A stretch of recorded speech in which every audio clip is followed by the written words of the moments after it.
Education will meet in Orlando tomorrow with a large list of proposals ranging from rules about TikTok to African American studies to what's allowed for groups that meet after school. Spectrum News 13's Jeff Allen, he's looking into the proposals involving after school meetings and activities. So Jeff, you spoke with members of one group.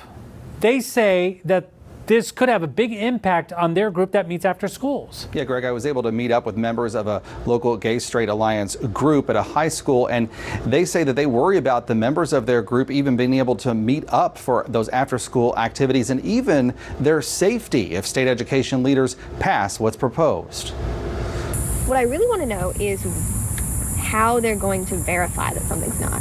We caught up with Scarlett Seiler and Jacob Washuda, both members of Boone High School's Queer and Ally Alliance, as they prepared what they will say in opposition to Florida education leaders' proposal to restrict after-school activities and meetings. But we also need to prepare for the worst, because we know that this legislation, regardless of what it says, will be used to target queer community, the queer on campus, and we prepare for that because we know that it will happen. The proposed rule would not just notify parents, but also require parents to sign off permission for their students to attend an after-school event.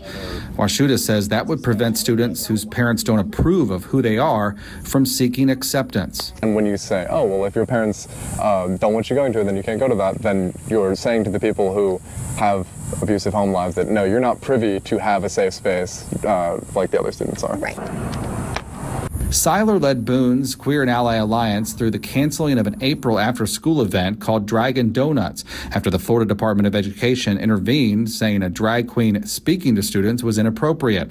Since then, the state extended the Parental Rights and Education Bill to high school. Seiler says increasing requirements even last year forced the group to often meet at a park near the school. But even there, she says students don't have the safety they would have at an after-school event inside a school building. At a gathering in May, the group was attacked. They were not supportive. They said homophobic things while they did that, and they took food from queer students who needed it. And that was able to happen because we had moved off campus. Since then, we've done everything we can to sort of minimize that happening. But when we leave campus, we are more vulnerable. Seiler and Washuda are skeptical they'll change the minds of state education leaders, but they say it's still important to speak up. It's so important that even if this rule gets passed, that queer students be able to see that they were supported and that their community came out in opposition of people trying to hurt them. Both of those students tell me they will be at that Florida Department of Education meeting tomorrow. That is set to begin at 9 o'clock tomorrow morning at the Rosen Shingle Creek Hotel in Orlando. Live in the newsroom, Jeff Allen, Spectrum News.